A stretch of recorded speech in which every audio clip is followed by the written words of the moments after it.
All right, now that we took care of our water chemistry, we're going to get into mashing. And what we like to use for right now is going to be rackers.org. There's a mash calculator on there. It's going to ask you a couple of questions and it's going to give you the answer that you need.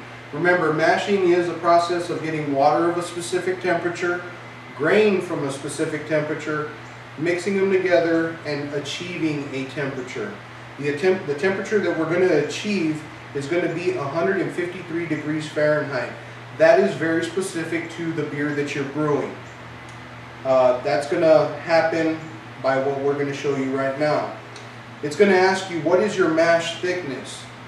For this particular brew, it's going to be 1.55 quarts per gallon. It's going to ask you your desired strike temperature. Your recipe will give you this. We want 143 degrees Fahrenheit. It's going to ask you for the temperature of your grain. We have a thermometer and the probe in the grain, and we have measured the temperature of the grain to be 81 degrees.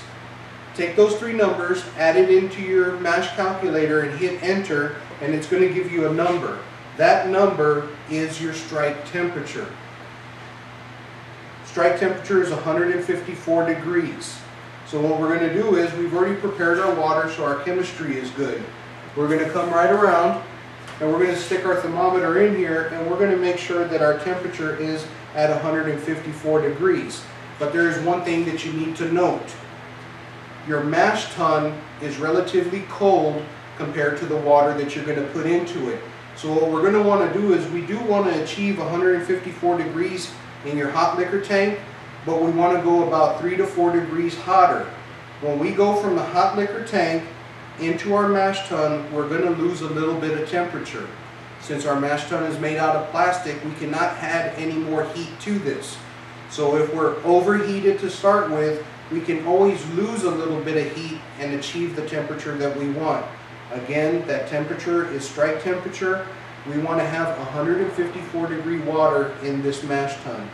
So now that we're at 157 degrees, you'll notice that we're a couple of degrees hotter. We're going to open up, and we already know that we're going to need a volume of 8.52 gallons. Now it's already been figured out that this is 9 gallons. I'm going to empty the majority of it in here. Once I get close to the end, I'm going to pull a half gallon out of here and I'll know that I'll have my 8.5 gallons in. So what we're going to do is, we're going to open up this ball valve. We're going to double check that our valve is closed on this side of our mash tun and the hot water is pouring in. Let this happen. We'll be right back and we'll show you more about mashing.